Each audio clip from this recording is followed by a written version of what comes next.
साखोचार का मतलब होता है एक दूसरे के परंपरा का गान करना कि उनके कुल में कैसे कैसे राजा हुए।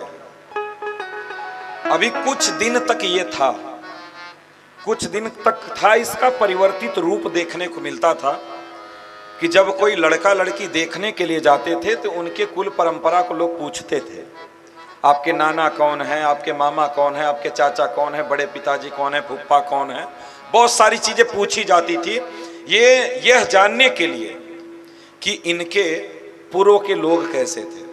और देखिए इसका असर भी होता है,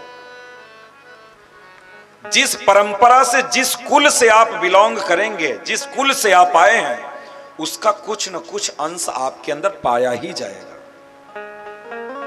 पाया ही जाएगा। अगर घर में कोई गलत किया तो आप देखना उसकी परंपरा धीरे धीरे करके और ज्यादा लोग बिगड़ते चले जाते हैं। पहले के लोग पूछा करते थे, कब पूछा करते थे?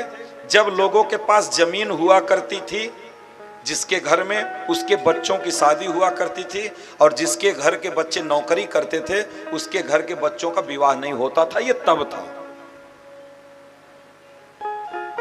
जब जमीन को महत्व दिया जाता था, कृषि को महत्व दिया जाता था, जब जमींदारी थी, तब पूछा जाता था कि आपके दादा परदादा, क्योंकि तब था जमींदार का बेटा जमींदारी होता था, परंपरा चली आ रही थी।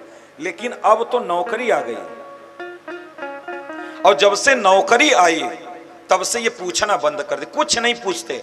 माँ बाप क्या करते हैं उससे भी कोई मतलब नहीं, भाई बंधु क्या करते हैं उससे भी कोई मतलब नहीं, बस लड़के को पकड़े विवाह करके छुट्टी, बस केवल लड़के से मतलब। और लोग कहते भी हैं बात बात में, अरे महाराज लड़के से मतलब है कि अड़ोसी पड़ोसी से हमसे क्या मतलब। लोग सीधे कहते हैं, अब केवल लड़के को देखते हैं। आप जानना कि जो परंपरा में नहीं बंधा है वो कभी भी कुछ भी कर सकता है, क्योंकि एक परंपरा की मर्यादा की आदमी रक्षा भी तो करता है कि हमारे बाप दादा ऐसे थे, हमारे घर में ऐसा ऐसा हुआ और हम ऐसा नहीं कर सकते। ये भी चीजें गलत करने से रोकती हैं,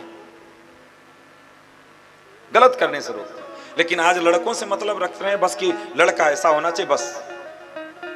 अभी देखो 10 दिन पहले की बात है, एक लड़के की शादी 20 साल पहले हुआ था, और वो लड़का किसी और लड़की से शादी कर रहा था मंदिर में। तब तक उसकी पहली पत्नी को पता चल गया, पहली पत्नी पहुंच गई मंदिर धड़ल्ले से, और जब वहां पहुंची तो लड़की के माता पिता भी बैठे थे।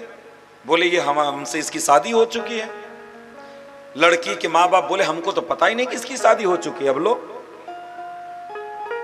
न पूछने का, घर न देखने का, कर लो लड़की से शादी। इसलिए घर परिवार जानना, उसके कुल खानदान को जानना बहुत जरूरी है,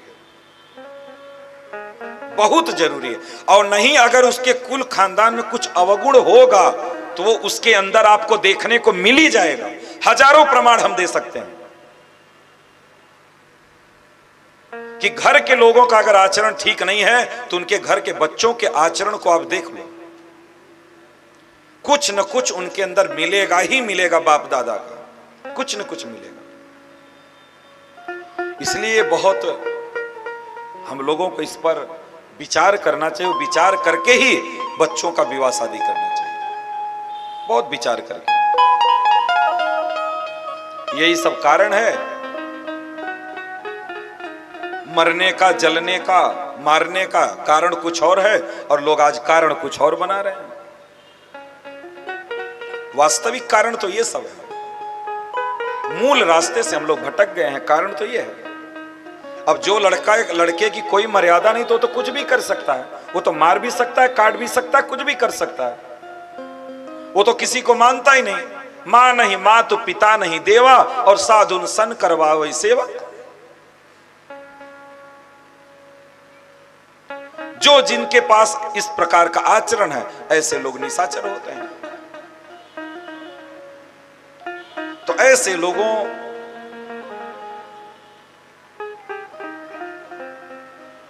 से हमें हमेशा सावधान रहना चाहिए, हमेशा सावधान।